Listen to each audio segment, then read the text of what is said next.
So hey everyone, in this video we are going to display flash messages for any user action done. Okay, so let's say user created a property. We just need to show a small box over here saying that property created, okay, or anything like if you user logs in.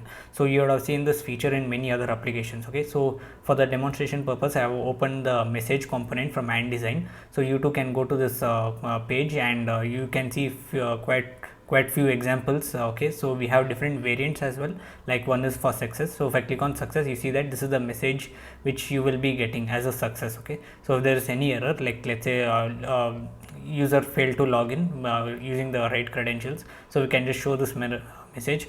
Or if there's any warning message, okay, so in case the user is creating too many properties or whatever it may be. Okay, so there are different variants also. If you want, you can just check it out. Okay, so they have given a few examples on how we can actually use this. Okay, so what we will be doing is we will be creating a context. Okay, we'll be creating a context API using the React library itself. So then we just need to wherever we want to import the message, we want to show the message, we can just use that as a context. Okay, and then we can just use any kind of property. We can just pass in, like we want to show a success message with the appropriate message. Okay, so we just need to call that particular function like that. So I'll just show you how exactly we can be doing this. Okay, so within our code we can just go to the root of our application and create a folder there called context. Okay, inside this we can create a specific context just for the message.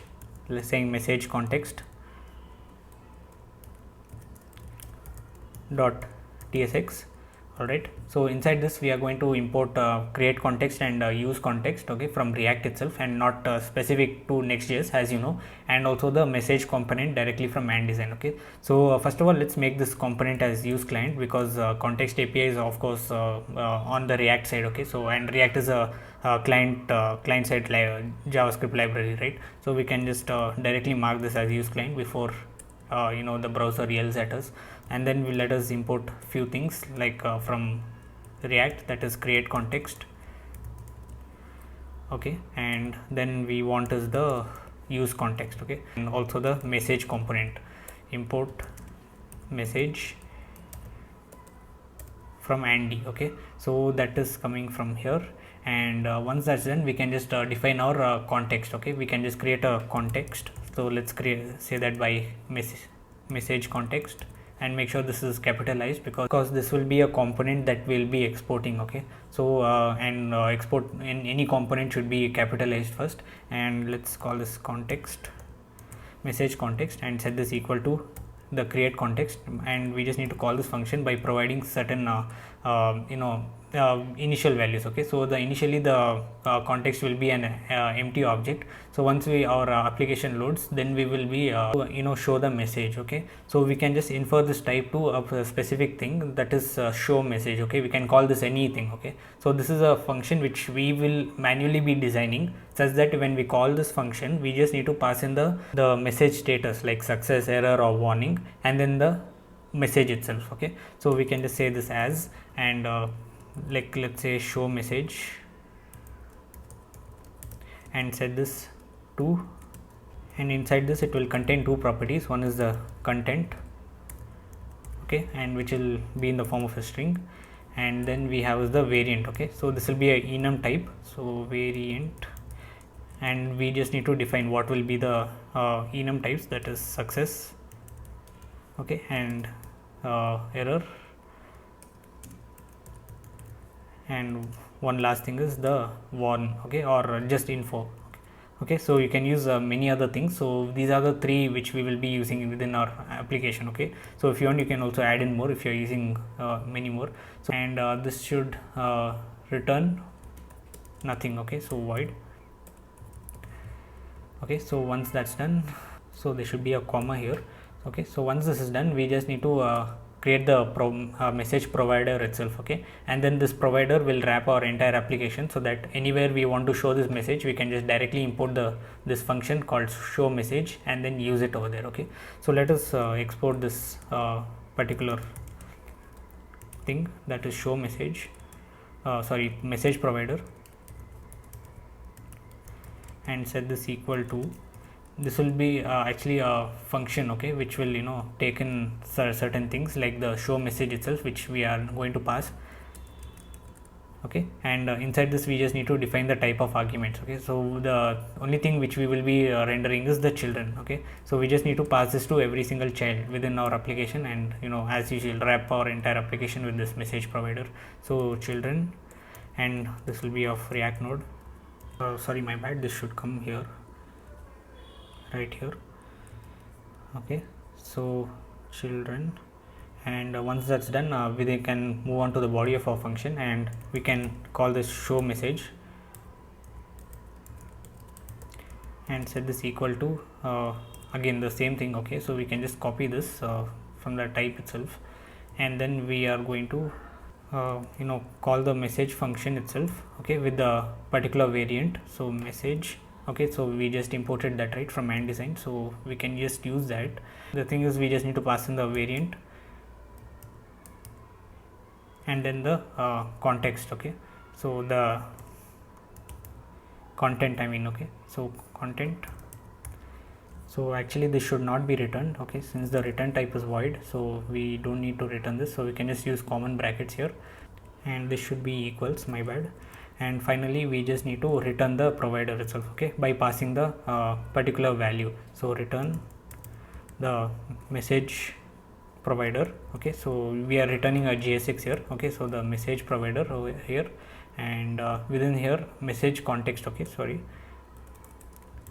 dot provider. Okay, and then the value we just need to pass this as the show message. Okay, so this is the actual message that we can import within other files and use it, and inside the message context dot provider call the children and render the children. Okay, so once this is done, we can just export a particular function, okay, like let's say use message, and then pass in this context. Okay, so let us export a variable name use context, okay, and set this to a function which will actually return the context. Okay, so let's create a variable called context and set this equal to use context. Okay, this will actually consume the context, and this is to create the context. Okay, so we are just exporting this directly over here, so that instead of importing this inside every single file, and then pass in our message context.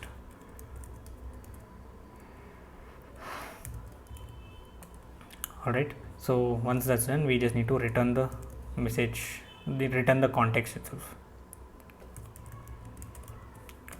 Okay, so once that's done, sorry, this should be use message. Okay, so I just got confused with that.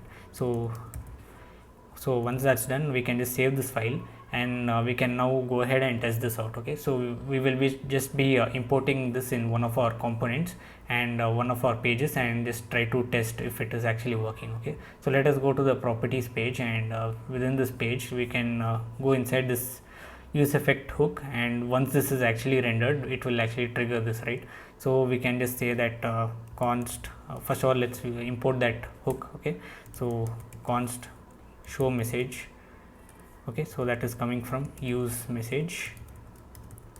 Okay, so make sure you are not importing from Andy. Okay, so that is from our context. Okay, context slash message context, and we just need to call this, and this is show message. If you hover on this, it will TypeScript will actually infer us like what exactly we need to pass inside this. So as I told, one is the content, and then the variant, which is going to be of enum type.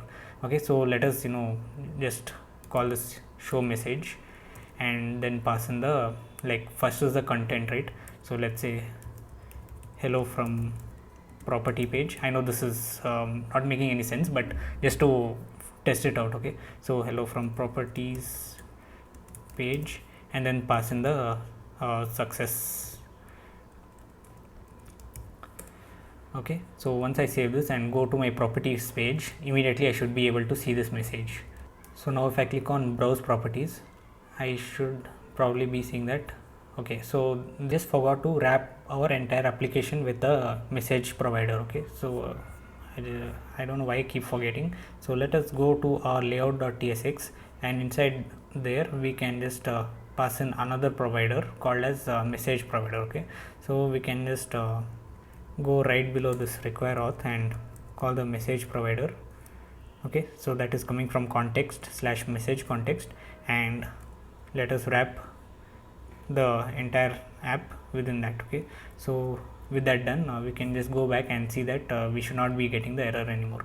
Okay, so that's done, and you see that immediately we get the hello from properties page. Okay, so this has been rendered 2 times because it fires this use effect function many times because of these factors. Okay, the filter, sort, order, and property count, and yeah, that's the default behavior of React. Okay, so that is working. So we just need to now do is we can just replace this, and when we successfully create a property, we can just show this message like saying that property created successfully, and the message, I mean the message variant. Okay, so let us go to the add page, and over here let's import the show message.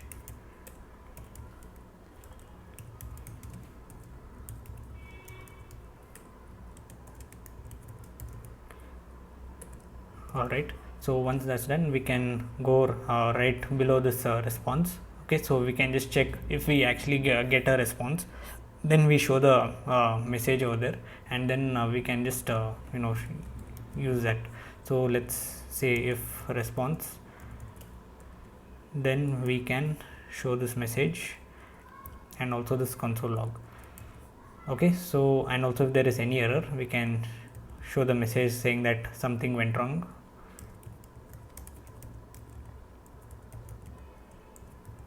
And this time the variant is going to be error.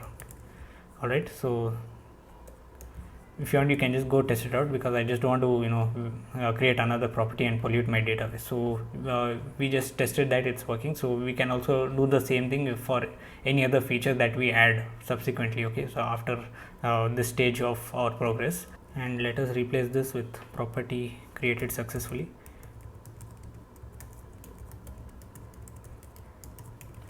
Okay, so I guess that's it for this video. So I hope you got to know how to implement the flash messages from InDesign into your React application or Next.js in particular. So that's it for this video. I'll see you guys in the next one.